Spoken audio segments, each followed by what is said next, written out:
Gold మీద news impact ఎలా ఉంటుందో చూద్దాం.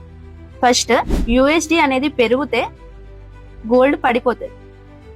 యూఎస్డి అనేది పడిపోతే గోల్డ్ పెరుగుతుంది. మనకు మేజర్గా 4 టైప్స్ ఆఫ్ న్యూస్ ఉన్నాయి. First one ఎన్ఎఫ్పి. ఎన్ఎఫ్పి అంటే non farming payroll. Second one CPI, consumer price index. Third one FOMC, federal open market committee. Fourth one PPI, producer price index. ఎన్ఎఫ్పి అంటే జాబ్స్ డాటా. జాబ్స్ అనేటివి ఎక్కువ ఉంటే US economy strong ఉంటుంది కాబట్టి gold అనేది పడిపోతుంది.